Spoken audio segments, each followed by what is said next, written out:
आप क्या रहोगे जो आप रास्ता में बहुत आनंद है ऐसे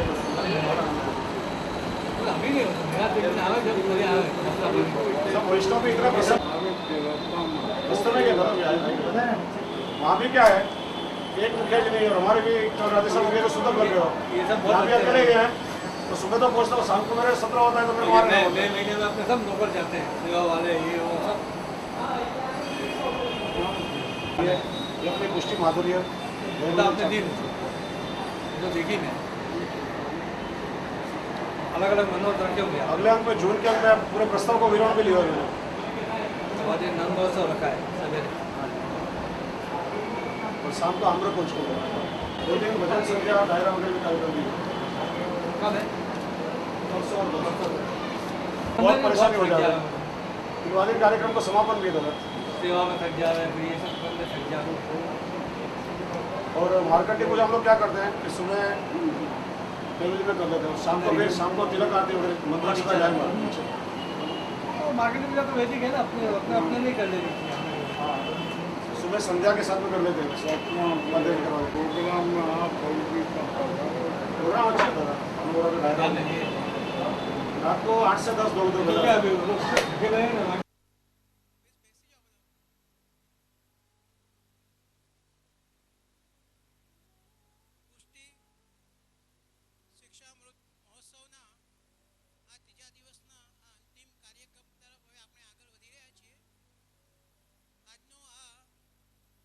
કાર્યક્રમ ઘણો રસપ્રદ છે કારણ કે આમાં તમારા જે પ્રશ્નો છે એના જવાબ આપણે આપવાના છીએ જે તમારા મનમાં શંકાઓ છે એનું નિરાકરણ અહીં બહુ શાસ્ત્રીય પદ્ધતિએ આપણે આપવાના છીએ અને આપણે એ આનંદની વાત છે કે શાસ્ત્રીજી સ્વયં આજે અહીં પધાર્યા છે દ્વારકેશ બાવા પધારે એ પૂર્વે આપણે આ કાર્યક્રમ શરૂ કરીએ જેથી આપણો થોડો ટાઈમ આપશ્રીની આજ્ઞા પણ આવી ગઈ છે કે કાર્યક્રમ આપ શરૂ કરો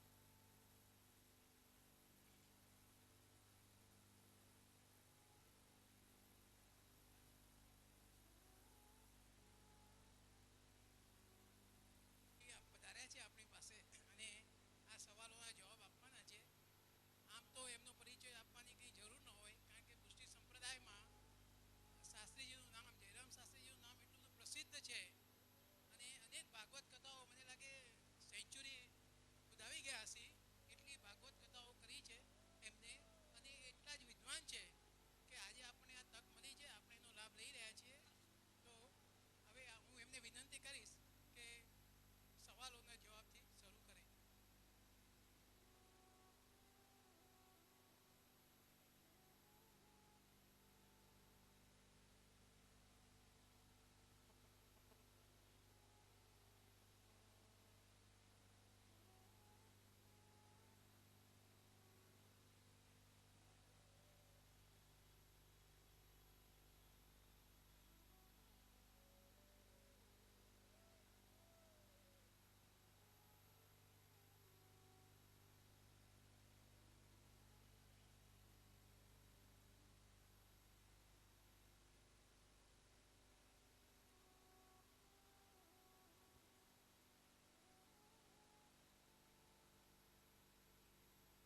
की जय श्री गोवर्धननाथ की जय श्याम सुंदर श्री यमुने महारानी की जय श्री गोसाई जी परम दयाल की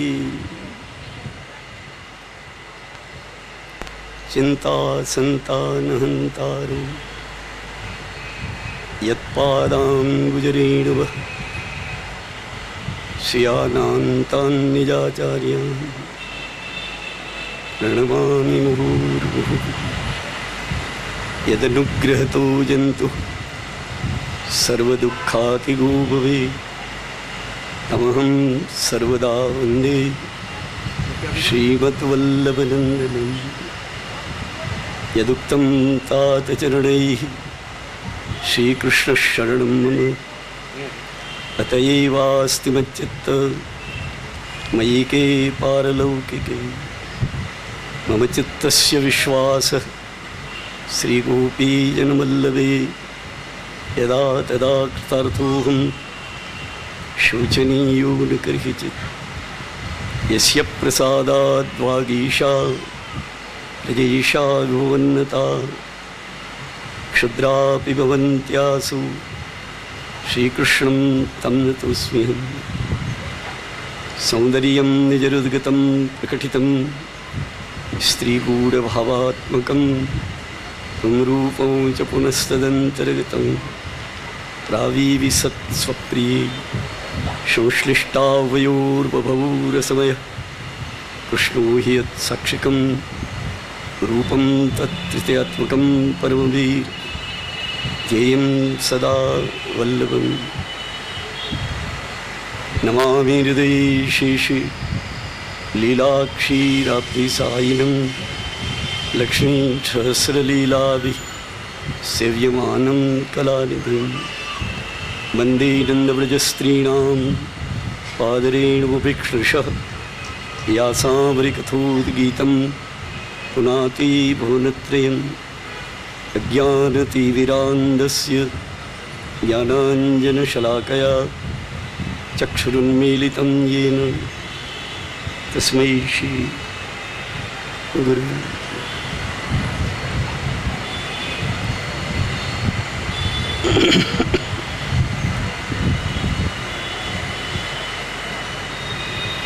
प्रारंभ કરીએ છીએ।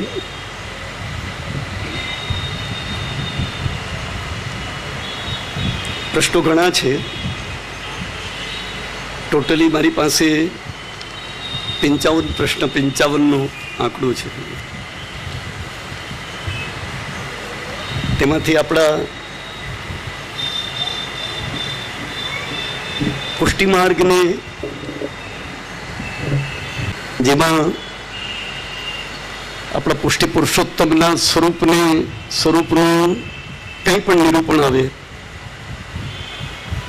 આપણા શ્રી મહાપ્રભુજી, આપણા શ્રી ગુસાઈજી તેનું સ્વરૂપનું આંતરબાહ્ય રીતે જે રીતે તેમાં એ પ્રશ્નમાં નિરૂપણ હોય એવા પ્રશ્નોને લઈને આપણે આપણા પુષ્ટિ માર્ગને યત્કિંચિત સમજવાને માટે આપણે પ્રયત્ન કરીએ।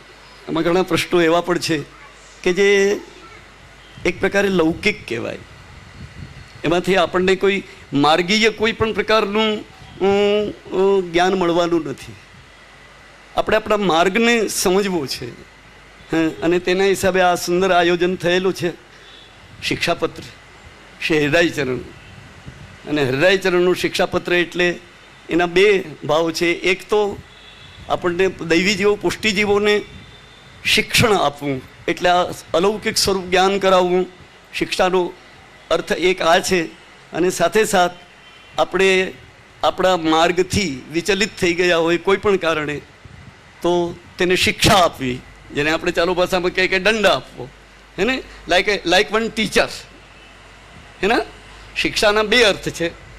એનો એક પ્રકાર આ છે કે જે આપણને શિક્ષણ આપે છે, આપણા માર્ગનું આપણને આંતરબાહ્ય અલૌકિક દરેક પ્રકારનું જ્ઞાન આપણને આપે છે, માટે શિક્ષાપત્ર છે। તો તેની અંદર આપણા ભાવોનો પણ પ્રકાર બતાવેલો છે। નક્ષિક ઠાકુરજીના શૃંગારના ભાવોનું પણ એમાં વર્ણન કરેલું છે। બીજું શિક્ષાપત્ર કે જેમાં એક એક નકવેશ્વરનો શું ભાવ છે, ચિબુકનો શું ભાવ છે, ચરણારવિંદના નૂપુરનો શું ભાવ છે, અલંકારનો શું ભાવ છે, એક એક ભાવોના ભાવાત્મક પ્રકારો પણ કેના કેના ભાવથી ધરવામાં આવે છે। એ અલૌકિક ભાવોનું પણ શિક્ષાપત્રમાં સુંદર રીતે એક એકને ખોલીને શ્રી હરિરાયચરણે બતાવેલું છે। તો તેનાથી આપણને આપણા માર્ગનું આપણને આંતરબાહ્ય જ્ઞાન થાય તે હિસાબે શિક્ષાપત્ર છે। સાથે સાથ તેની અંદર આપણને શિક્ષા પણ આપેલી છે। શિક્ષાના બે અર્થ છે, કે તો શિક્ષણ આપવું, ભણાવવું, અને શિક્ષાનો બીજો અર્થ થાય છે કે શિક્ષા કરવી, એ પણ છે। આ ત્રણેય વસ્તુ આપણને શિક્ષાપત્ર દ્વારા 41 શિક્ષાપત્ર દ્વારા આપણને પ્રાપ્ત થાય છે। એ શિક્ષાપત્રનો આવો એક અલૌકિક આવો એક સુંદર ઉત્સવ મનોરથ, જેને આપણી ભાષામાં કહીએ, એવો એક દિવ્ય અલૌકિક આ મનોરથ। અને એ મનોરથમાં હું મારા બળભાગ્ય માનું છું, પરમ ભાગ્ય માનું છું અને આપશ્રીની પરમ કૃપા મારા ઉપર છે. એ પરમ કૃપાને પરિણામે આજે કંઈક બે ભગવદ્ વાર્તા આપની સાથે કરવાને માટે હું ભગવદ્ વાર્તા કરવા માટે આવેલો છું, ઇતર કોઈ પણ ચર્ચા કરવા માટે નથી આવેલો. તો આમાં એવા ભગવદ્ વાર્તાને યોગ્ય એવા જે પ્રશ્નો છે તે પ્રશ્નોને લઈને આપણે તેમાં રહેલી ભગવદ્ વાર્તા, તેમાં રહેલા ભાવો અને તેમાં રહેલો આપણા હૃદયની અંદર પુષ્ટિનો અલૌકિક ભાવ પ્રાપ્ત થાય તે રીતે આપણે આ પ્રશ્નોના ઉત્તરો પ્રશ્નોને લઈ તે પ્રશ્નોને લઈ અને આપણે પ્રારંભનો પહેલો જ પ્રશ્ન એટલો સુંદર છે. સૌથી પહેલો પ્રશ્ન શ્રુતિબેન પ્રણવભાઈ શાહનું છે. પ્રશ્ન કરનાર બધા અહીં બેઠા જ હશે, હોવા જ જોઈએ. એટલે મારે જાણવું નથી કે શ્રુતિબેન પણ આ જેણે પ્રશ્નો કર્યા છે એ લોકો ખાલી પ્રશ્ન કરીને ભાગી નહીં ગયા હોય. સાવ ચાલુ ભાષા બોલું છું. ખાલી પ્રશ્ન કરવા પૂરતા પ્રશ્ન નથી કર્યા એણે. પ્રશ્ન કરીને જો ચાલ્યા ગયા હોય તો પછી એ પ્રશ્નોને અમારે સ્થાન આપવાનો કોઈ અર્થ જ નથી. એવા પ્રશ્નોને શા માટે અમારે લેવા? ખાલી પ્રશ્ન જ કરવા છે, બસ મન ભાવ એવા પ્રશ્ન કરી દેવા છે અને એની અંદર નકામો ટાઈમ વેસ્ટ કરવો કે કહ્યું નહીં. અમે અલૌકિક શિક્ષાપત્રની અંદર બતાવેલા ભાવો અને તે ભાવોને આપણે આપણા હૃદયારૂઢ કરવાને માટે આ પ્રશ્નો તેને આપણે લઈને બેઠા છીએ. પહેલો પ્રશ્ન બહુ સુંદર છે. અક્ષય તૃતીયાનું મહત્વ શું? બહુ સુંદર અલૌકિક વાત છે. આપણે ત્યાં ઉત્સવો, ઠાકુરજીના આપણે ઉત્સવો મનાવીએ છીએ. 12 મહિનાના વર્ષ દિવસના 56 ઉત્સવ છે ટોટલી. જન્માષ્ટમીથી શરૂઆત કરીએ અને એક ઉત્સવોને આપણે બરોબર લિસ્ટ બનાવીએ તો ટોટલી 56 ઉત્સવ છે. જન્માષ્ટમીથી એટલે શ્રાવણ વદ આઠમથી શરૂ કરીએ અને બધા ઉત્સવ નાના મોટા ઉત્સવોને લઈએ તે શ્રાવણ વદ સાતમ અષ્ટમીનો આગલો દિવસ તે પણ ઉત્સવ છે. તે 6ઠ્ઠી મહોત્સવ છે આપણે ત્યાં. તો ત્યાંથી લઈને ત્યાં સુધી 12 મહિનામાં ટોટલી 56 ઉત્સવ છે. અને 56 ઉત્સવનો પ્રકાર ઠાકુરજીએ પોતાના માતૃચરણ એટલે શ્રી યશોદાજીને એ 56 ઉત્સવનું આપણા માતૃચરણને આપણે બતાવેલું છે. તેનું હરિરાયજીનું જ કીર્તન છે, રસિકરાયજીનું જ કીર્તન છે. રહ્યો મોઈશી વલ્લભ ગ્રહ ભાવે કીર્તનનો પ્રારંભ છે, છાપેલામાં પણ છે. રહ્યો મોઈશી વલ્લભ ગ્રહ ભાવે. અને તેમાં જન્માષ્ટમીથી આપ બતાવે છે કે ઠાકોરજીને મા બાપની, માતા અને પુત્રની વચ્ચે એક મીઠો ઝઘડો, બહુ મીઠો ઝઘડો છે. બહુ સુંદર એ પ્રકાર છે. એક તો ઝઘડાનું એ કીર્તન છે, બહુ મધુર ઝઘડો છે. અને એ પણ શ્રી વલ્લભનો આગ્રહ છે, મહાપ્રભુજી ગોસાઈજીનો પોતાને કેમ આગ્રહ છે, તેને માટે બહુ મીઠો ઝઘડો છે. ભોગ શ્રીંગાર સુનો મેરી મૈયા. ઠાકોરજી માને કે જશોદાજીને સાંભળ માં, બરોબર ધ્યાન દઈને સાંભળ, ઉડાવી નહીં દેતી મારી વાત. શ્રી વિઠ્ઠલનાથ કે હાથ કો ભાઈ, તું પણ મને શૃંગાર કરે છો, તું પણ મને મોગ ધરે છો, પણ માં શ્રી વિઠ્ઠલનાથ કે હાથ કો ભાઈ. મહાપ્રભુજી ગુસાઈજીના સિંહસ્થનું એ મને અત્યંત પ્રિય છે. કેમ? તું પણ મને સ્નાન કરાવે છે, નવડાવે છે, અને એ પણ મને સ્નાન કરાવે છે. ફરક શું? તું જ્યારે સ્નાન કરાવે ને ત્યારે તારું મગજ ઘરના કામમાં હોય. બહુ સુંદર આ કીર્તન છે.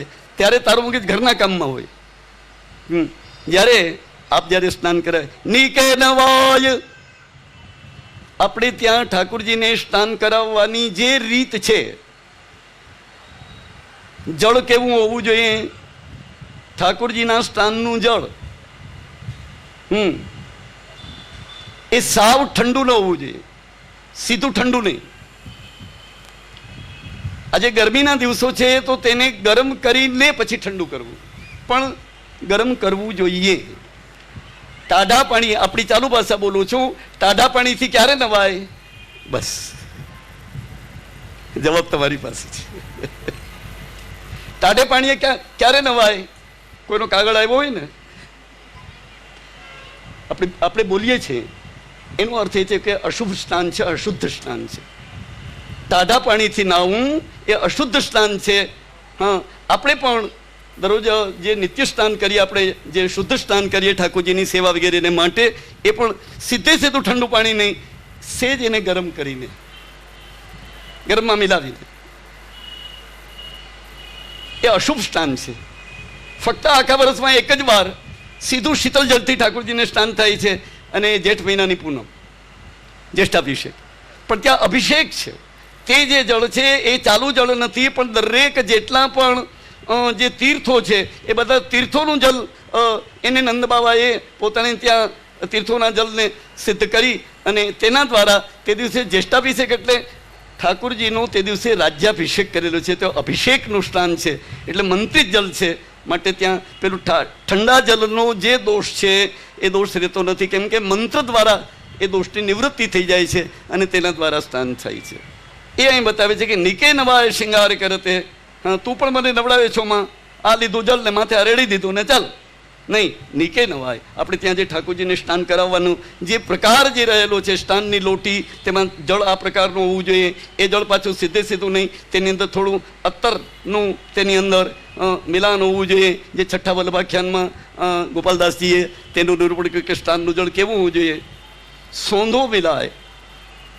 હા, સોંધો એટલે અત્તર, સુગંધિત. એની અંદર તે સુગંધિત એ બનાવી, ત્યાર પછી ધીમી ધારથી, હા, આમ ચોળી ચોળીને નહીં, સાવ ઉપરથી ધાર કરીને સ્નાનનો પ્રકાર આપણા હાથનો સ્પર્શ થવો જોઈએ, તે રીતે સ્નાન. તો એ કહે છે કે નીકે નવાય શૃંગાર. અને પછી શૃંગાર પણ જ્યારે ધરે, તું પણ પાક બાંધે છો, આ બાંધી દીધી કેમ કે તારું ઘરકામ હોય, હવે જા ગાયો ચરાવવા માટે. નહીં, આછી કેવો સુંદર શબ્દ વાપર્યો છે. નીકે નવાય શૃંગાર કરતે આછી રુચિ સોમોહી પા. સુંદર પ્રકારે ને મને જેવી રુચિ, મને જેવી ગમે તે પ્રકારે પાગ આપ ધરે છે. જે આપણે ત્યાં પાગના અલગ અલગ પ્રકારો રહેલા છે, ગોળ પાગ, આ પાગ, આ પાગ, એ આપણે ત્યાં પ્રકારો. હે, આછી રુચિ સોમોહી પાગ બંધાવત. આ બધું તો કે પણ ઠાકોરજીને એને મા દીકરાને ઝઘડો શું હતો? મૂળ ઝઘડો એ હતો કે તું દધી માખણ મોસો છીપાવત. મૂળ ઝઘડો આ હતો, અલૌકિક ઝઘડો છે. તું દધી માખણ મોસો છીપાવત. એક દિવસે ખાલી દામોદર લીલાના પ્રસંગને ઠાકોરજી યાદ કરીને કહે છે યશોદાજીને કે તે દિવસે મેં ઘરની અંદર જે માટીની ગોળી ફોડી નાખી અને મેં એ જે ભાંગફોડ કરી એને યાદ રાખીને ત્યારથી મહારાજ, હું ઘરનો દીકરો, દહીંને માખણ તો મારાથી છુપાવે છો, જ્યારે એ મારે માટે ભંડાર ખુલ્લો રાખે છે. આપણે ત્યાં આજ પણ રીત છે કે પ્રસાદી ભંડાર અને કણભંડાર એને તાળું ન લાગે. આજ પણ એ લોકોને ત્યાં રીત છે. શ્રીનાથજીથી બધે ઠેકાણે, આ બે ઠેકાણે લોકઅપ નથી થતું. હા, ત્યાં પહેરદાર રહેશે પણ તાળું ન લાગે. પ્રસાદી ભંડાર અને કણ ભંડાર સામગ્રીને માટેનું, એના પર તાળું ન લાગે. એ અહીંયા બતાવેલું છે. અને એ જે રીતે ત્યાં બતાવ્યું છે એ પ્રમાણે આ અહીંયા 56 જે આ કીર્તનમાં પણ યશોદાજીને કહે છે કે રહ્યો બોઈ શ્રી વલ્લભ ગ્રહ ભાવે. માં, મને અહીંયા કરતાં શ્રી વલ્લભને ઘરે રહેવું એ મને બહુ જ ગમે છે. કેમ? એમ કે પછી જન્માષ્ટમીથી લઈને જન્માષ્ટમીનો મને આ પ્રમાણે તિલક કરે, જન્માષ્ટમીનું મને પંચામૃત સ્નાન કરાવે, એક એક પ્રકારે આવા 56 ઉત્સવો છે. 56 ઉત્સવમાં અક્ષય તૃતીયાનો ઉત્સવ, પેલો પ્રશ્ન, એનું મહત્વ શું? 4 યુગ, સતયુગ, ત્રેતાયુગ, દ્વાપરયુગ, કલયુગ, 4 યુગ. એ યુગના જન્મદિવસ જે દિવસે તે યુગ બેસે એને આપણે જન્મદિવસ કહીએ છીએ. જ્યોતિષનો વિષય છે થોડો, તો ત્યાં બતાવ્યું છે સતયુગનો જન્મદિવસ એટલે અક્ષય નવમી, કારતક શુદ્ધનો, એ આપણે ત્યાં ઉત્સવ બનાવાય છે, અક્ષય નવમીનો ઉત્સવ. 4 યુગના ઉત્સવ આપણા ઠાકોરજી મનાવે છે, શ્રી મહાપ્રભુજી મનાવે છે. કેમ કે શાસ્ત્રમાં એ 4 યુગ એનું ઉત્તમ સ્વરૂપ છે, મહાન સ્વરૂપ છે, માટે તેના જન્મદિવસ મનાવવા જોઈએ. આ શાસ્ત્રીય ઉત્સવ છે, મુખ્યત્વે શાસ્ત્રીય ઉત્સવ છે. શાસ્ત્રમાં બતાવેલો છે કે યુગનો ઉત્સવ છે, યુગ પ્રારંભ છે. આ હિસાબે એ ઉત્સવ આપણે ત્યાં ઠાકોરજીનો આપણે મનાવીએ છીએ. પછી ત્રેતાયુગનો, તે દિવસે ત્રેતાયુગનો પ્રારંભ છે. અક્ષય તૃતીયા એટલે ત્રેતાયુગનો જન્મદિવસ. અક્ષય નવમી એટલે સતયુગનો જન્મદિવસ. અક્ષય તૃતીયા એટલે ત્રેતાયુગનો જન્મદિવસ. પછી દ્વાપરયુગનો જન્મદિવસ એટલે જન્માષ્ટમી પછીની તેરસ. જન્માષ્ટમી પછીની તેરસ એટલે દ્વાપરયુગનો જન્મદિવસ. તે દિવસે પણ કોલે જોડનો શિંગાર આવે છે, આપણા ઠાકોરજી ઉત્સવ મનાવે છે. અને કળિયુગનો જન્મદિવસ એટલે આપણી ગુજરાતી ભાદરવા વદ બારસ. કે જે દિવસે શ્રી મહાપ્રભુજીના પ્રથમ વલ્લભ રાજકુમાર શ્રી ગોપીનાથજીનો પ્રાકટ્યનો દિવસ છે, તે દિવસે કળિયુગનો જન્મદિવસ છે. આ રીતે તો અક્ષય તૃતીયાનું મહત્વ શું, તેમાં સૌથી પહેલો ત્રેતાયુગનો પ્રારંભ છે. બીજું આપણે ત્યાં એની વિશેષતા, શ્રીનાથજીનું મંદિર જે સિદ્ધ થયું, પહેલાં મહાપ્રભુજીએ તો નાના એવા મંદિર ઝોપડી બનાવીને પધરાવ્યા હતા. ત્યાર પછી આપણે વાર્તા પ્રસંગમાં જાણીએ છીએ કે શ્રીજી બાવાનું મંદિર સુંદર રીતે જે સિદ્ધ થયું અને તે મંદિરમાં શ્રીજી બાવાને પાઠ પધરાવ્યા. એનો મુહૂર્તનો દિવસ એટલે શ્રીનાથજીના પાઠ બિરાજવાનો દિવસ છે. આપણે ત્યાં આને કારણે અક્ષય તૃતીયા તેનો ઉત્સવ એ આ રીતે વિશેષ રૂપે મનાવવામાં આવે છે. એ સિવાય આપણે ત્યાં 6 ઋતુઓ સેવામાં પુષ્ટિમાર્ગમાં એટલે આપણે ત્યાંની લીલાત્મક ભાવની અંદર 6 ઋતુઓનો પહેલો દિવસ, જે દિવસે તે ઋતુનો પ્રારંભ થાય. આપણા લૌકિકના હિસાબે, આપણા હિસાબે, જ્યોતિષના હિસાબે 12 મહિના, 2 મહિનાની એક ઋતુ, 12 મહિનાને આ રીતે લેવામાં આવ્યા. હેમંત ઋતુના 2 મહિના, ત્યાર પછી આ. તો આપણે ત્યાં ગ્રીષ્મ ઋતુનો પ્રારંભ, ઠાકુરજીની ગ્રીષ્મ ઋતુનો પ્રારંભનો પહેલો દિવસ એટલે અક્ષય તૃતીયા. તે દિવસે ગ્રીષ્મ ઋતુનો પ્રારંભ છે, માટે તેને કારણે આપણે ત્યાં અક્ષય તૃતીયાનો ઉત્સવ આ રીતે મનાવવામાં આવે છે. આ સિવાય એક થોડીક હવે થોડોક થોડોક ભાવાત્મક પ્રકાર એ આપણે અહીં લઈએ કે શ્રી મહાપ્રભુજી અહીંયા ભૂતલમાં પધાર્યા. નિત્યલીલા ધામમાં શ્રી વલ્લભ નિત્યને માટે ત્યાં બિરાજમાન છે. સ્વામીની ભાવિત રૂપે આપ ત્યાં બિરાજમાન છે અને એ અહીંયા ભૂતલમાં પધાર્યા.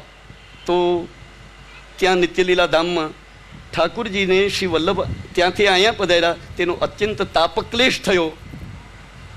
આ એક બાબા સાહેબ એક વિશેષ સુંદર પ્રસંગ છે કે વલ્લભ અહીં પધાર્યા, એનો અત્યંત તાપક્લેશ ઠાકુરજીને ત્યાં નિત્યલીલા ધામમાં અત્યંત તાપક્લેશ થયો. તો તે તાપક્લેશની નિવૃત્તિને માટે ત્યાંના બધા નિત્યલીલા ધામના બધા ભગવદીઓએ સ્વામિન્યાદિકે મળીને આપના તાપક્લેશને દૂર કરવાને માટે ચંદન વગેરે શીતલતા આપને કરેલી છે કે જે આપણે ઠાકુરજીને તે દિવસે શીતલ ભોગ વગેરે આવે છે, ચંદન અંગીકાર કરાવવામાં આવે છે. તો શ્રી વલ્લભનો તાપક્લેશ દૂર કરવાને માટે, અત્યંત તાપક્લેશ આપને થયેલો હતો તો તેને દૂર કરવાને માટે ત્યાં નિત્યલીલા ધામનો આ આખો પ્રકાર રહેલો છે. એટલે આ ઉત્સવ ત્યાં મનાવવામાં આવે છે કે જેથી શ્રી ઠાકુરજીને વલ્લભનો તાપક્લેશ એમાંથી નિવૃત્તિ મળે અને આપને આનંદ પ્રાપ્ત થાય. એ ભાવથી આપણે ત્યાં આ ભાવનું પ્રાધાન્ય છે. અને તે દિવસે ખાસ ચંદન ધરવામાં આવે છે, એટલા માટે આ ઉત્સવને ચંદન યાત્રા કહેવામાં આવે છે. આપણે ત્યાં 12 મહિનાના ઉત્સવમાં અમુક ઉત્સવની પછવાડે યાત્રા શબ્દ, રથયાત્રા, ચંદન યાત્રા, આ યાત્રા શબ્દ છે.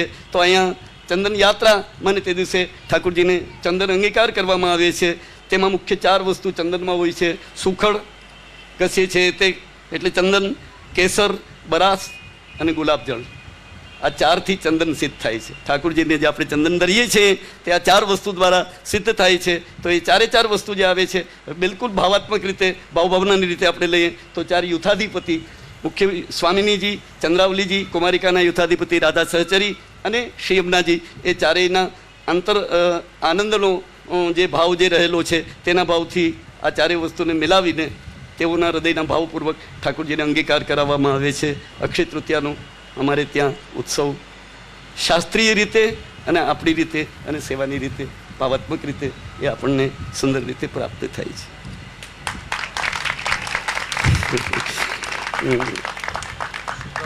પછી બીજો પ્રશ્ન છે એ બાબા સાહેબ એમ નહીં આપ બીજો પ્રશ્ન છે ભરતભાઈ સોનીનો. બહુ સુંદર પ્રશ્ન છે. શુદ્ધાદ્વૈત પુષ્ટિમાર્ગ એટલે શું? બહુ સુંદર છે. એક વાસ્તવિકતા પૂછી છે આપે. શુદ્ધાદ્વૈત પુષ્ટિમાર્ગ એટલે શું? બ્રહ્મ અને સૃષ્ટિનું એક જ રૂપ, પરબ્રહ્મ એટલે ઠાકુરજી અને આ સૃષ્ટિ એ બંનેનું એક જ રૂપ રહેલું છે, માટે એને શુદ્ધ અદ્વૈત કહેવામાં આવે. બ્રહ્મ અને સૃષ્ટિ અલગ નથી, શુદ્ધ અદ્વૈત. શુદ્ધ અદ્વૈત એટલે દ્વૈત નહીં, 2 નહીં. દ્વૈત એટલે 2. આચાર્યો જે આપણે ત્યાં મુખ્ય 4 આચાર્યો આચાર્ય પરંપરામાં, તેની અંદર મહાપ્રભુજીનો જે સિદ્ધાંત છે તે શુદ્ધાદ્વૈત સિદ્ધાંત છે. આના આગળના આચાર્યો જે રહેલા છે એમાં રામાનુજાચાર્યજી, મધ્વાચાર્યજી અને શંકરાચાર્યજી, આદિ શંકરાચાર્યજી. ત્યાંથી શંકરાચાર્યજીનો અદ્વૈતવાદ છે. જ્યારે દ્વૈતવાદ છે એ રામાનુજાચાર્યજીનું, એટલે તમે રામાનુજાચાર્યજી મધ્વાચાર્યજીનું ચિત્ર જોશો ને તો એની આ મુદ્રા છે, બે દ્વૈત, બ્રહ્મ અને જગત. જ્યારે મહાપ્રભુજી કહે ના, બ્રહ્મ એ જ જગત, બ્રહ્મ અને નહીં, શુદ્ધ અદ્વૈત, બ્રહ્મ અને નહીં, આ અને આ નહીં, આ અથવા આ નહીં, એક જ. કેમ કે ઠાકુરજી એ મૂળમાં છે કે આ સૃષ્ટિને પ્રકટ શા માટે કરી, તો ત્યાં શ્રુતિ બતાવે છે, વેદ શ્રુતિ ઉપનિષદ વગેરે બતાવે છે કે રમણાર્થમિદમ સર્વમ. આપને રમણ કરવાની ઈચ્છા થઈ, આપને ખેલવાની ઈચ્છા થઈ, તો એ કહો ન રમતે. કોઈ પણ રમત રમવી હોય, કોઈ પણ જાતની રમત રમીએ, કોઈ પણ રમત કોઈ એકથી રમાતી કમથી કમ બે જોશે, કમથી કમ બે જોશે. નાના બાળકો બે ક્રિકેટ રમતા હોય, બે, એક બેટ્સમેન ને એક બોલર, એકથી કોઈ પણ રમત ગમે તેવી રમત હશે એકથી નહીં રમાય. એટલે ઠાકોરજીએ જ્યારે આ રીતે પોતાનો આનંદ દ્વારા રમણ કરવાની જ્યારે ઈચ્છા કરી ત્યારે એકાકી ન રમતે તેને દ્વિતીયમ ઈચ્છત. શ્રુતિ બોલી રહી, શ્રુતિ કહે છે કે એકથી ન રમાય માટે બીજાની ઈચ્છા કરી, અને બીજાની જે ઈચ્છા કરી તે કોણ? આપનાથી બીજું કોઈ નહીં. એ બીજાની જે ઈચ્છા કરી તે પોતે પોતાની અંદરથી પોતાના આત્મ સ્વરૂપ, સ્ત્રી ભાવાત્મક સ્વરૂપને પ્રકટ કર્યું. ઠાકુરજીનો આત્મા, ઠાકુરજીનો આત્મા એટલે કોણ? આત્મા તું રાધિકા તસ્ય તૈવ રમણા દસૌ આત્મારામ તયા પ્રોક્ત પ્રોચ્યતે ગૂઢવેદિભિ. મહાત્મ્ય, ભાગવતના મહાત્મ્યમાં છે કે ઠાકુરજીનો આત્મા એટલે રાધાજી, સ્વામીજી, બે. પણ એ બે રમવાને માટે સૈવ પતિ પત્ની રૂપો બભુવો. શ્રુતિ આગળ કહે છે કે એ જે બે જે થયા તે જ પતિ પત્ની રૂપે, પણ પોતે જ પોતાની સાથે, પોતાનો જ આત્મા તેની સાથે આ પ્રમાણ કરે છે. એટલે સ્વામિનીજી અને ઠાકુરજી અલગ નથી. આત્મા અને પ્રાણ એ અલગ હોય જ ન શકે. રાધાજી એટલે ઠાકુરજીનો આત્મા છે, અને ઠાકુરજી એટલે રાધાજીના પ્રાણ છે. પ્રાણ અને આત્મા કોઈ દાડો અલગ હોય જ નહીં, એક જ હોય. અને એ બંનેની એક રૂપતા જે રહેલી છે તેને શુદ્ધ અદ્વૈત કહેવામાં આવે. આ શુદ્ધાદ્વૈત છે. ત્યાર પછી આગળ રમણ કરવાના માટે એક ઓમ બહુશ્યામ પ્રજાયેય શ્રુતિ આગળ કહે છે કે બે હતા. પછી રમણનો આનંદ વધારે લેવાને માટે અનેક રૂપની જો અનેકની સાથે પરિણામે આ સૃષ્ટિ પ્રકટ થઈ. એ પણ પોતાની અંદરથી ઠાકોરજી માંથી આવ્યો. એકોહમ બહુશ્યામ ઠાકોરજીએ વિચાર કર્યો, બ્રહ્મે વિચાર કર્યો કે હું એક છું, બહુરૂપને ધારણ કરું રમણ કરવાને માટે. ત્યારે પોતે જ આ બધા બહુરૂપને ધારણ કરેલા છે. અને એટલા માટે આપણે ત્યાં, અને મહાપ્રભુજી એને સ્વીકારે છે. માટે શુદ્ધાદ્વૈત, શુદ્ધ અદ્વૈત. આમાં કોઈ પણ જગતમાં જે કાંઈ પણ જળજીવ અંતર્યામી છે તે સર્વમ ખલુ ઇદમ બ્રહ્મ, આ શુદ્ધાદ્વૈત છે. જે કંઈ પણ છે તે પરબ્રહ્મ ઠાકુરજીનું જ સ્વરૂપ રહેલું છે. પોતે પોતાની અંદરથી પોતાના સ્વરૂપોને પ્રકટ કરી અને પોતે પોતાની સાથે રમી રહેલા છે. અને મહાપ્રભુજીનો આ સિદ્ધાંત છે. અને આપણે શુદ્ધાદ્વૈત, શુદ્ધ અદ્વૈત એ રીતે પુષ્ટિમાર્ગના સિદ્ધાંતને આપણે આ રીતે સ્વીકારીએ છીએ. લીલા કરવા માટે સર્જન છે, અને પોતાના સ્વરૂપ સાથે સ્વયં પોતે જ રમણ કરે છે. માટે આ શુદ્ધાદ્વૈત છે. પુષ્ટિમાર્ગ શુદ્ધાદ્વૈત આ છે.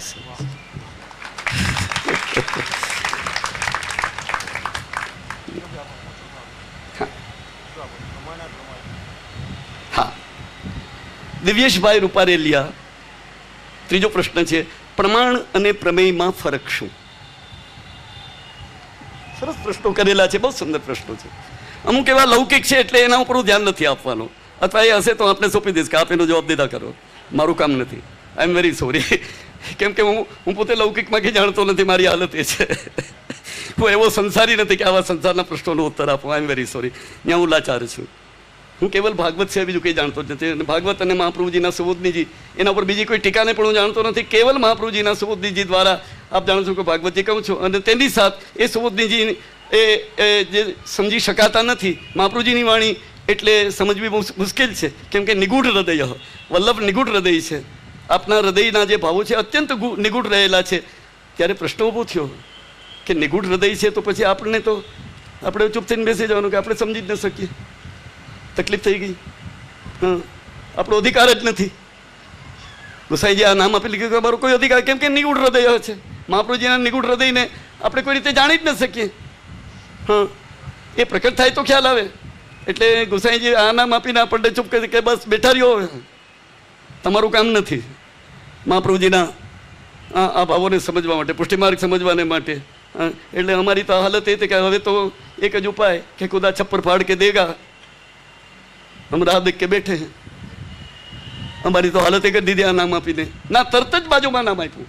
જો શ્રી ગુસાઈજીએ કે હા, મહાપ્રભુજી નિગુઢ હૃદય છે ને છે. મહાપ્રભુજીની વાણી શરૂઆત જ કરી સર્વોત્તમનીમાં કે મહાપ્રભુજીની વાણી સમજી શકાય એમ નથી. નિર્ણય આપી દીધો ગુસાઈજીએ, હે ને? તદુક્તમપી દુર્બોધમ, ખલાસ થઈ રહ્યું. એક પંક્તિમાં કહ્યું કે મહાપ્રભુજીની વાણી દુર્બોધ છે, દુર્બોધ છે, દુર્બોધ છે, નહીં સમજાય.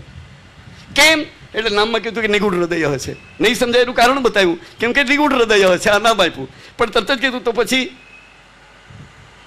અમારે શું કરવું? તો મહાપ્રભુજીની વાણીથી અમારે વંચિત રહેવાનું. તરત જ બાજુમાં નામ આપ્યું કે નિગુઢ હૃદય પણ અનન્ય ભક્તિ સુખ જ્ઞાપિતાશય. મહાપ્રભુજીનું નિગુઢ હૃદય ક્યાં ખુલ્યું? આપના જે અનન્ય ભક્ત, જે કૃપાપાત્ર, ત્યાં મહાપ્રભુજીનું હૃદય ખુલી ગયું છે. અને એની વાણીમાં એ મહાપ્રભુજીના હૃદયના ભાવો એ પ્રકટ થાય છે. એવા અનન્ય કોણ? હા, સૌથી પહેલા ગુસાઈજી, સૌથી પહેલા મહાપ્રભુજીના આવા અનન્ય જો કોઈ પણ હોય તો શ્રી ગુસાઈજી સૌથી પહેલા. અને પછી અષ્ટખાઓ, અષ્ટખાઓ કે જેને આપણી ભાષામાં વ્રજભાષાની અંદર મહાપ્રભુજીના અંતર હૃદયના ગૂઢ ભાવોને, લીલાત્મક ભાવોને કીર્તન દ્વારા પ્રકટ કર્યા. આપણા ઉપર આ કૃપા થયેલી છે. તો અહીંયા પ્રમાણ અને પ્રમેયનો જે આ પ્રકાર જે બતાવેલો છે, બ્રહ્મ ઈશ્વર રૂપે પ્રકટ થાય.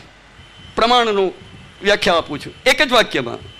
બ્રહ્મ ઈશ્વર રૂપે પ્રકટ થાય, ભગવાન રૂપે પ્રકટ થાય જુદા જુદા અવતારો દ્વારા, અને જે કંઈ પણ કાર્ય કરે તેને પ્રમાણ કહેવાય.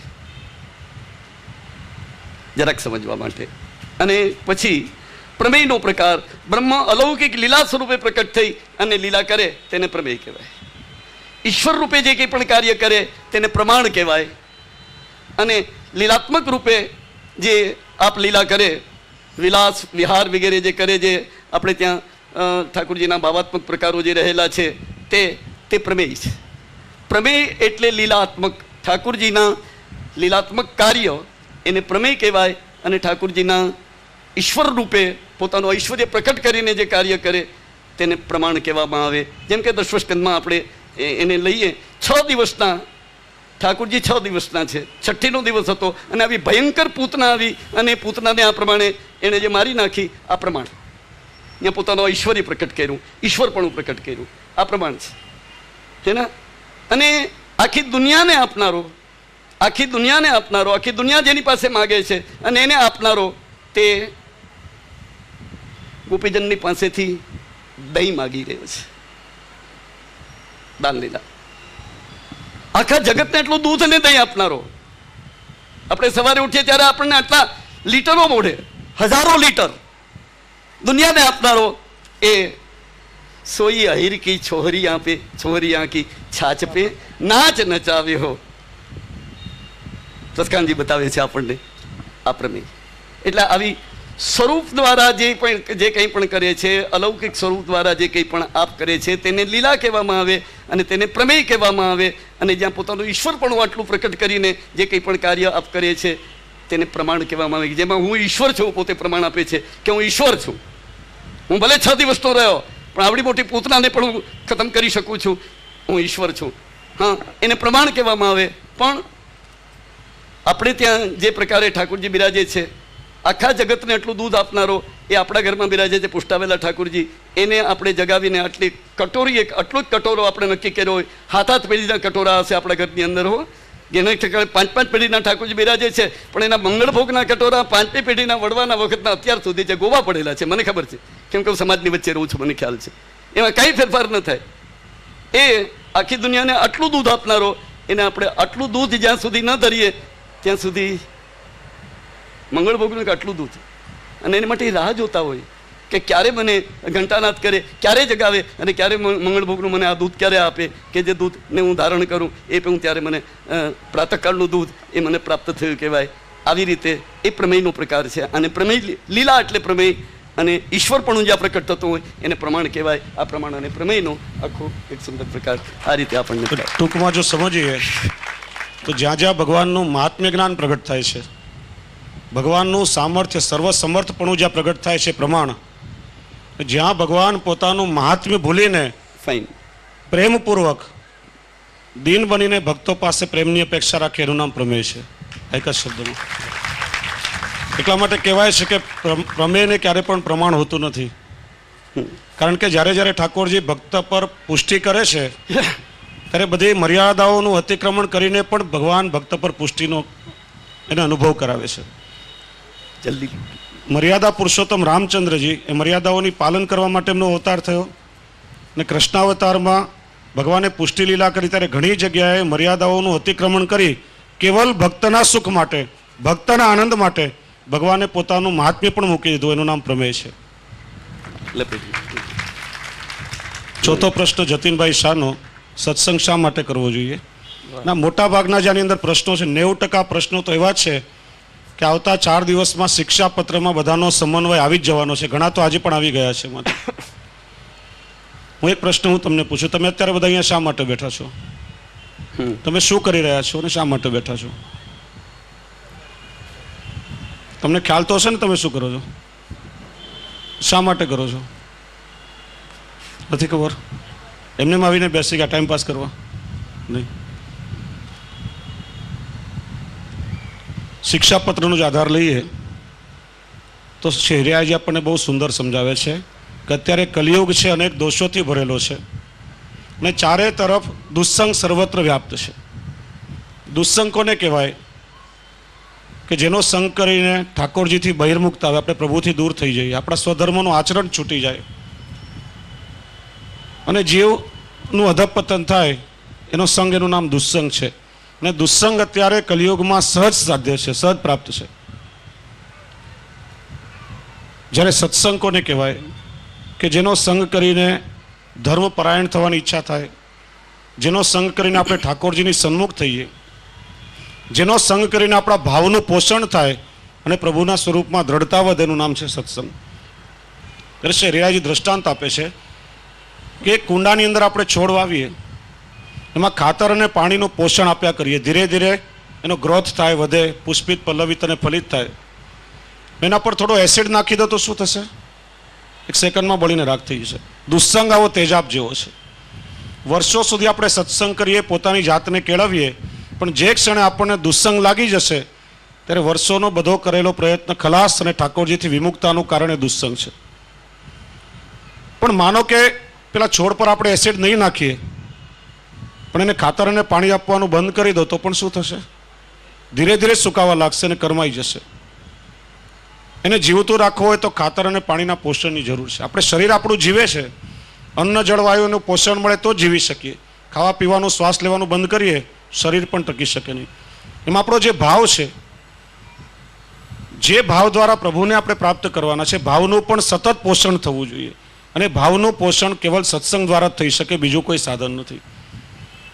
જો સત્સંગ નહીં હોય તો ગમે તેવા સંઘમાં, દુસ્સંગમાં આપણે કાલના પ્રવાહમાં તણાઈ જશું, વાર નહીં લાગે.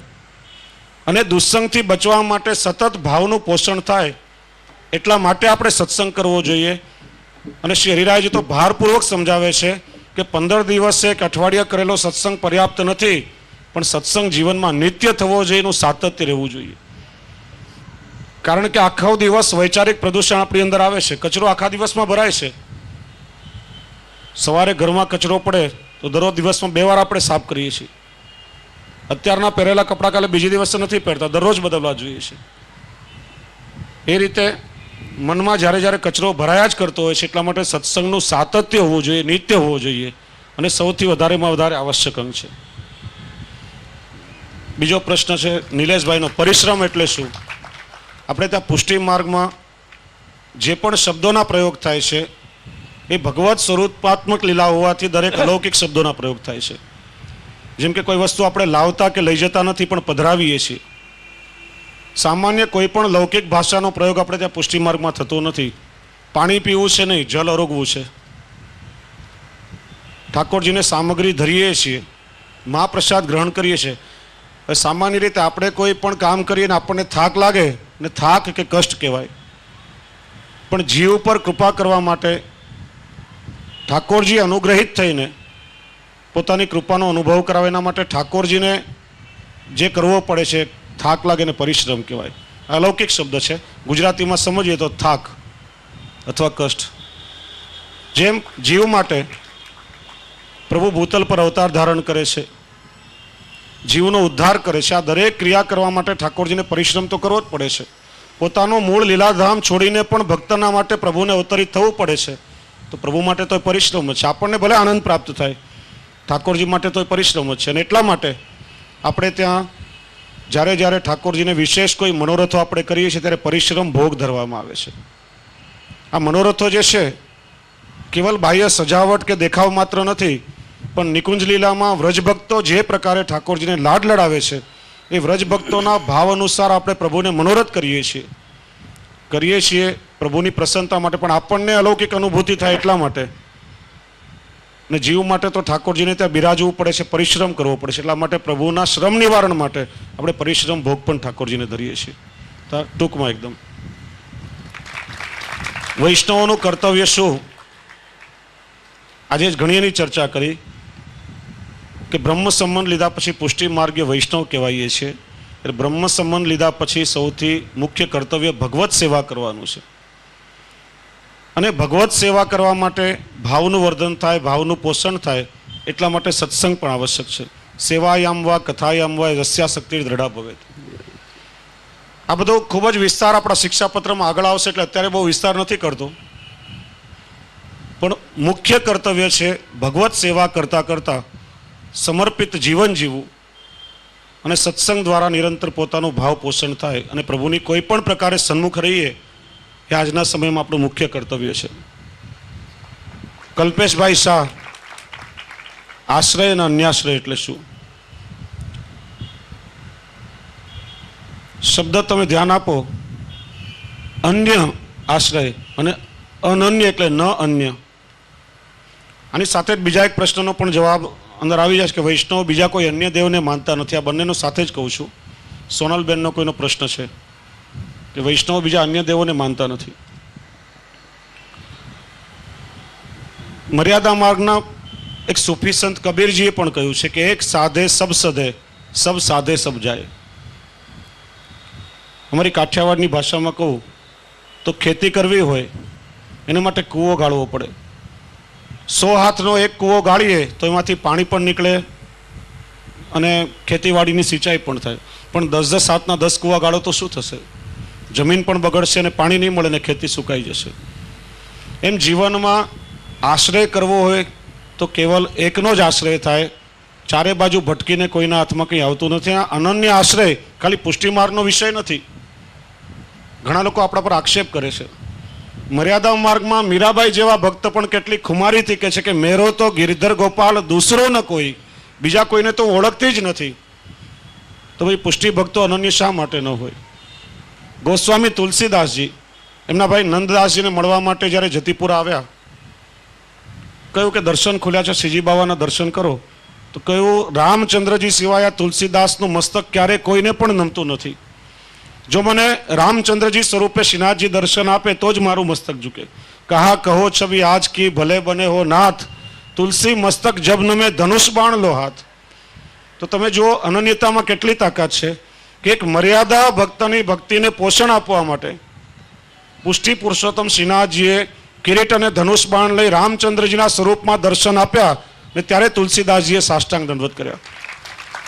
અને શ્રી ગુસાઈજીના પાંચમા લાલજી, રઘુનાથજીને જાનકી વહુજીએ શ્રી રામચંદ્રજીને સીતાજી સ્વરૂપે એમને દર્શન આપ્યા. કિત ગોપી કિત ચંદ્રિકા, કિત મુરલી કિત ચંદ્રિકા, કિત ગોપીન કો સાથ, अपने भक्त के कारणने कृष्ण बने रघुनाथ.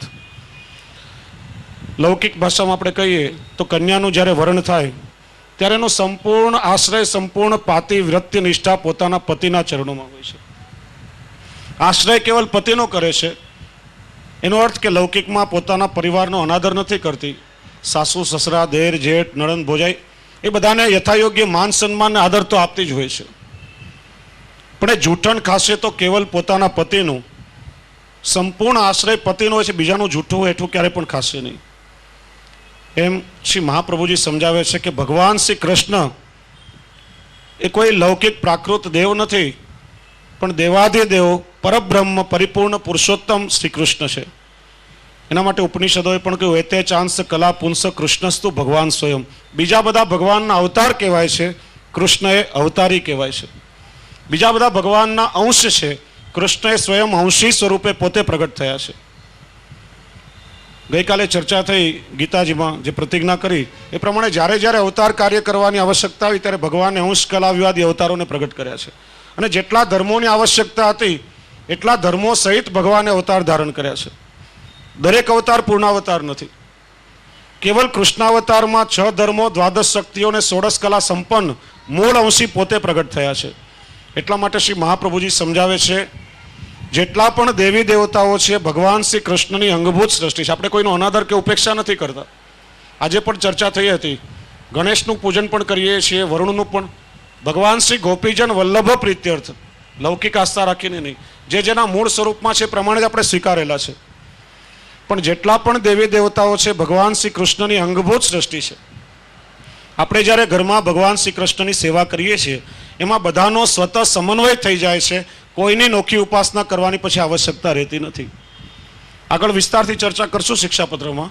વૃક્ષના મૂળમાં પાણીનું સિંચન કરીએ તો શાખાઓ પાંદડા બધાને પોષણ મળે, પણ મૂળને પાણી નહીં આપો, આખા ઝાડ પર પાણી છાંટો તો વૃક્ષ સુકાઈ જશે. ભૂખ લાગે, જેમ અત્યારે કેરીની સિઝન છે ને હાફૂસની, બહુ ભાવતો હોય, બાલટી ભરીને માથે રેડીએ, નાહીએ, શરીર પર લગાડીએ તો પેટ નહીં ભરાય. પણ મોઢેથી ખાશો તો જે હાથ પગ આંગળા શરીરના એક એક અંગને પોષણ મળશે. એમ કૃષ્ણની સેવામાં બધાનો સમન્વય થાય છે. બાકી દેવી દેવતાઓની સ્વતંત્ર નોખી ઉપાસના છે. એટલા માટે સૌને મૂળ સ્વરૂપમાં સ્વીકારી અને કૃષ્ણની સેવામાં જ બધાનો આપણે સ્વીકાર કરેલો છે. અને એટલા માટે કૃષ્ણનું શરણ જેણે સ્વીકાર્યું છે અને પછી અન્ય કોઈને ભજવાની આવશ્યકતા રહેતી જ નથી. એટલે અનન્ય આશ્રય કેવલ કૃષ્ણનો, જે અન્યને આપણે કૃષ્ણને છોડીને બીજાને ભજો તો અન્ય આશ્રય, અને અન્યને છોડીને કેવલ કૃષ્ણનો જ સર્વસ્વ સમર્પણ આપણે કર્યું છે ત્યારે અનન્ય આશ્રય કહેવાય છે.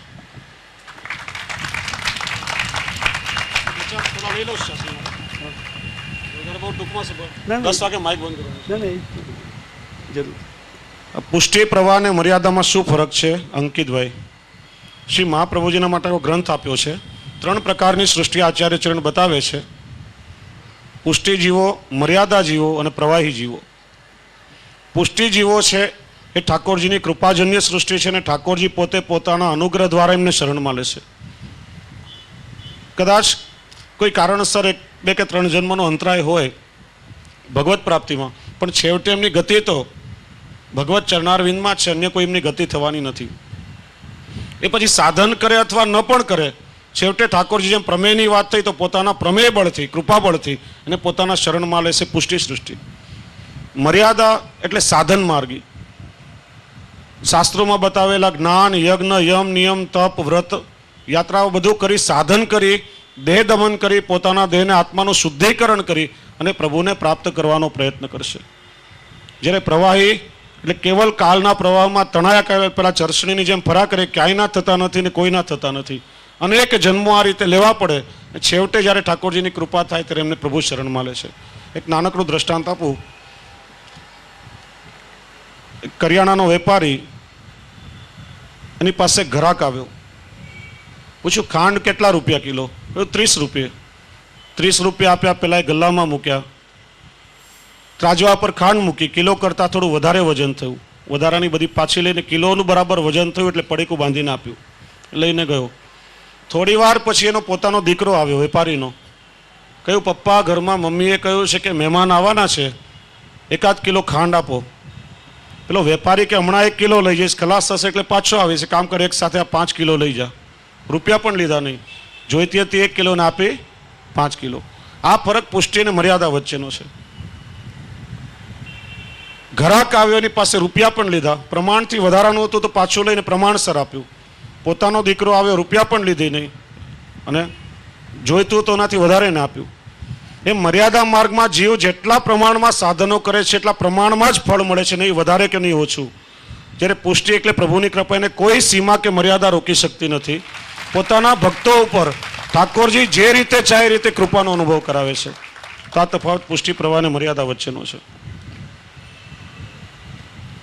સત્સંગમાં વૈષ્ણવની વાર્તાને ફલ કેમ કીધું છે? પ્રાય દરેક સંપ્રદાયમાં તમે જુઓ, સત્સંગના ક્રમમાં ભક્તોના ચરિત્ર પહેલા વાંચવામાં આવે છે. શ્રીમદ ભાગવતજીમાં પણ ભાગવતજીના મૂળ વક્તા કોણ? ભગવાન નારાયણ પોતે. એમણે ચતુશ્લોકી ભાગવત બ્રહ્માજીને કહ્યું. બ્રહ્માજીએ નારદજી અને નારદજીએ વ્યાસજીને, એમણે 18,000 શ્લોકમાં વિસ્તાર કર્યો અને સુખદેવજીને ભણાવ્યું. ભગવાને પોતાના મુખથી ભક્તોની કથા કહી છે. ભગવાનની કથા સાંભળવી જરૂરી છે. એનું કારણ, કથા જ્યારે સાંભળીએ પ્રભુની લીલાઓનું જ્ઞાન થાય, મહાત્મ્ય જ્ઞાન થાય, પ્રભુનું સ્વરૂપ જ્ઞાન થાય અને પ્રભુના સ્વરૂપમાં ભક્તિ પ્રગટ થાય, અનુરાગ થાય, આશ્રય થાય. પણ એનાથી વિશેષ ભક્તોનું ચરિત્ર શ્રવણ કરવું છે. એનું કારણ, એ ભક્તો આપણા માટે દીવાદાંડી સમાન છે. જેમ કહેવાય છે ને કે પારસમણીને લોખંડનો સ્પર્શ થાય, લોખંડનું સોનું કરે, પણ કોઈ પારસ લોખંડને પારસ બનાવી શકતો નથી. પણ આ ભગવદીઓમાં એ સામર્થ્ય છે કે એમનો સંગ કરનાર, કે એમની વાર્તાનું શ્રવણ કરનારને પણ એ પોતાના જેવા ભગવદી બનાવી શકે છે. એટલે અત્યારે આપણે ક્યાં ઊભા છીએ, કઈ દિશામાં આગળ વધવાનું છે, એનાથી આપણને જ્ઞાન થાય. એ ભગવદીઓ કેવા હતા, એમનું જીવન કેવું, એમનું ચરિત્ર કેવું, કયા પ્રકારે એમને ઠાકોરજીની પ્રાપ્તિ થઈ અને આપણામાં શું ખામી રહેલી છે, કેવલ ભગવદીઓના સત્સંગ દ્વારા અથવા એમની વાર્તાઓનું શ્રવણ કરીએ ત્યારે જ આપણને સમજાય. ને એટલા માટે પરમ ફલ કહ્યું છે, કારણ કે એનાથી જ આપણે જીવનમાં આગળ વધી શકીએ. ગોપી પ્રેમ કી ધ્વજા શા માટે કહેવાય અશ્વિનભાઈ? ધ્વજ એટલે કોઈ પણ દેશના સામ્રાજ્યનું પ્રતીક છે. પ્રેમનું પણ પોતાનું એક અનોખું સામ્રાજ્ય છે અને એનું સાર્વભૌમત્વ એ ગોપીજનોનું છે. એટલા માટે ગોપીઓને પ્રેમની ધ્વજા કહેવામાં આવી. 9 પ્રકારની ભક્તિ છે. નવધા ભક્તિ: શ્રવણ, અર્ચન, વંદન, કીર્તન, સ્મરણ, સાખ્ય, દાસ્ય, પાદસેવન અને આત્મનિવેદન. પણ શ્રી આચાર્યચરણ આજ્ઞા કરે છે, તાતે પર પ્રેમ લક્ષણા. ગોપીજનોએ જે ભક્તિ કરી એ પ્રકાર પ્રેમ લક્ષણા ભક્તિ કહેવામાં આવે છે. આ પ્રેમ લક્ષણા ભક્તિ એવી છે કે એની અંદર નવધા ભક્તિનો સમન્વય થઈ જાય છે. સર્વોત્કૃષ્ટ ભક્તિ પ્રેમ લક્ષણા માનવામાં આવી છે.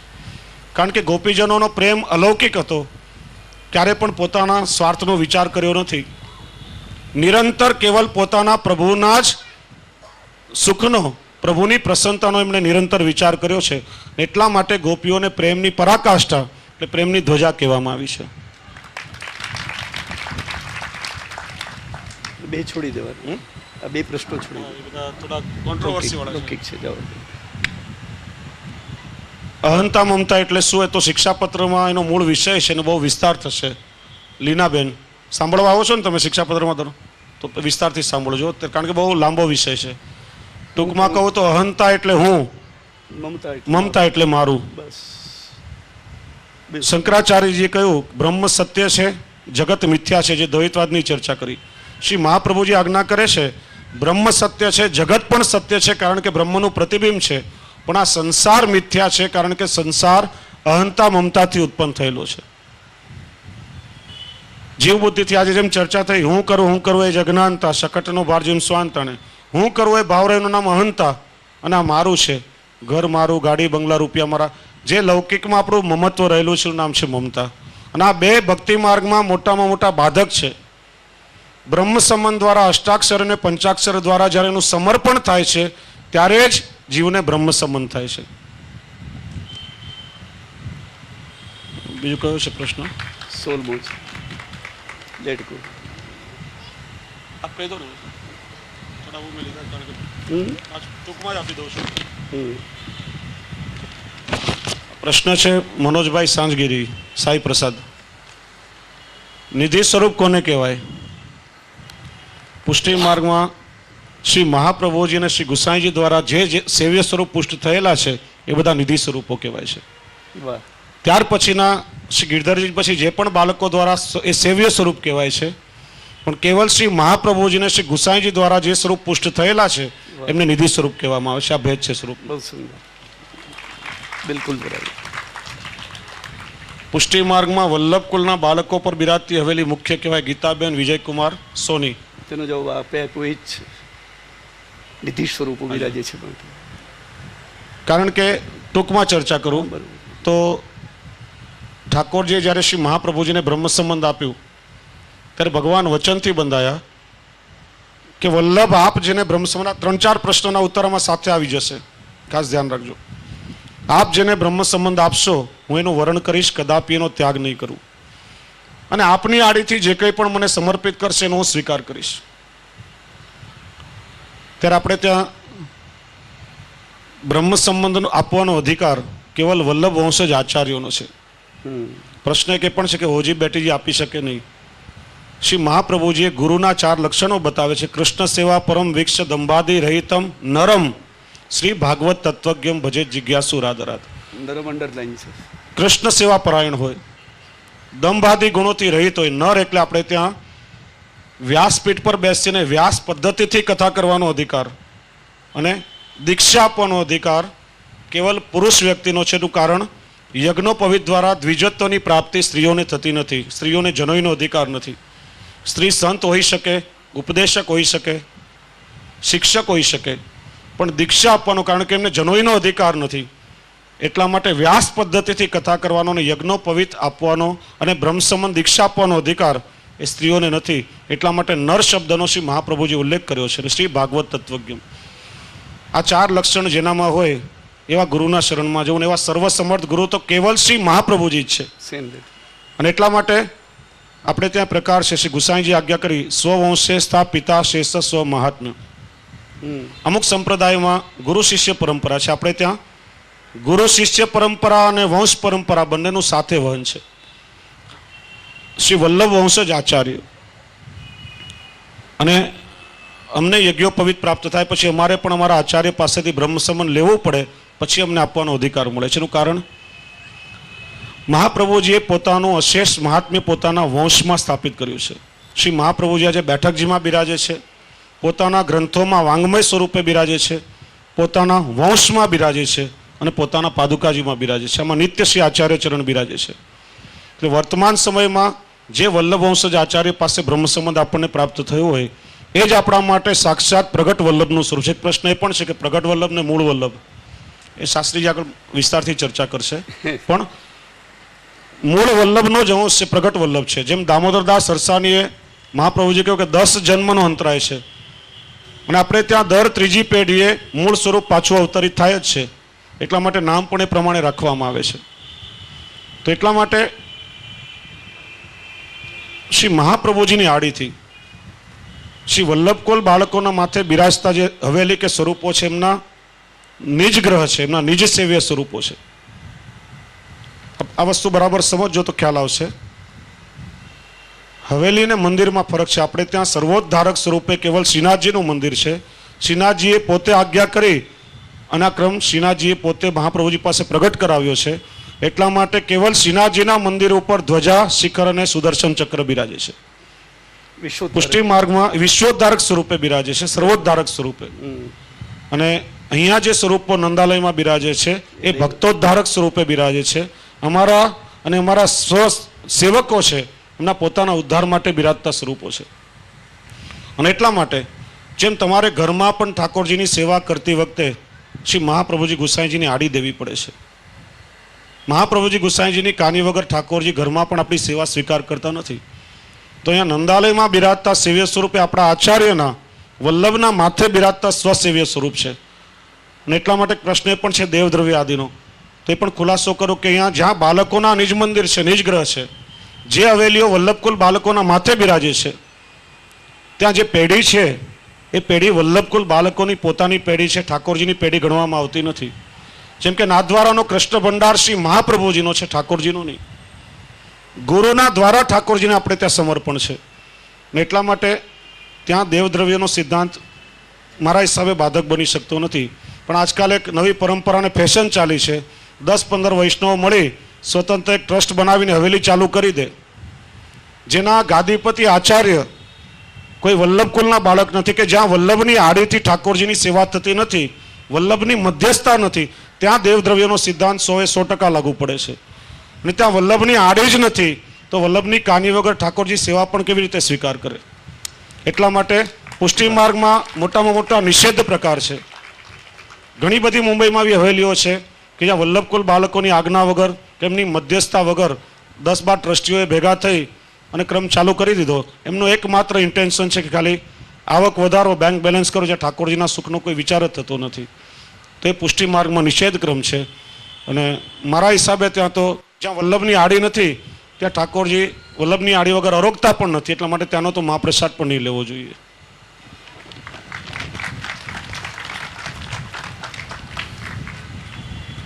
ભાવનું પોષણ. આજના યુગમાં ભાવ પોષણ કેવી રીતે થાય? સત્સંગના ક્રમમાં જ આવી ગયું. ભાવ પોષણનું ઉત્તમમાં ઉત્તમ સાધન એ સત્સંગ જ છે.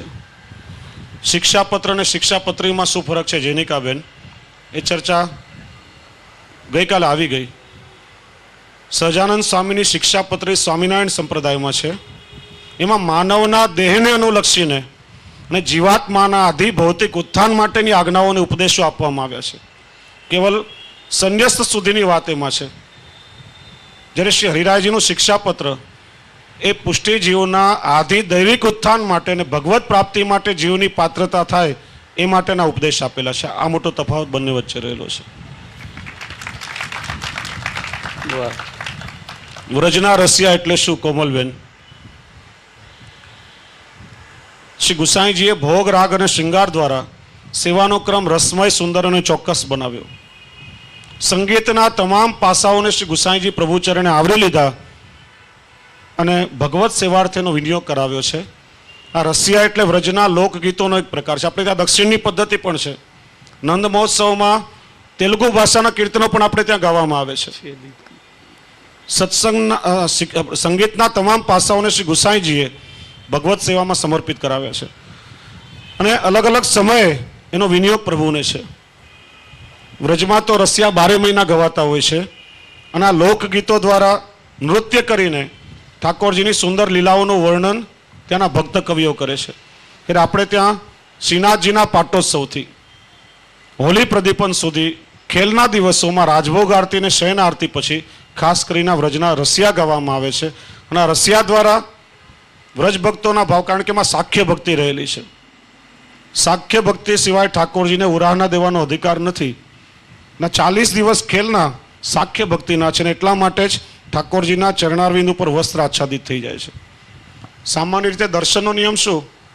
પ્રભુના દર્શન કરતા સૌથી પહેલા ચરણારવિંદના દર્શન કરી હૃદયમાં દાસ્ય ભક્તિ પ્રાપ્ત કરી ને ધીરે ધીરે પછી મુખારવિંદના દર્શન થાય છે. સીધા મુખ દર્શનનો અધિકાર નથી.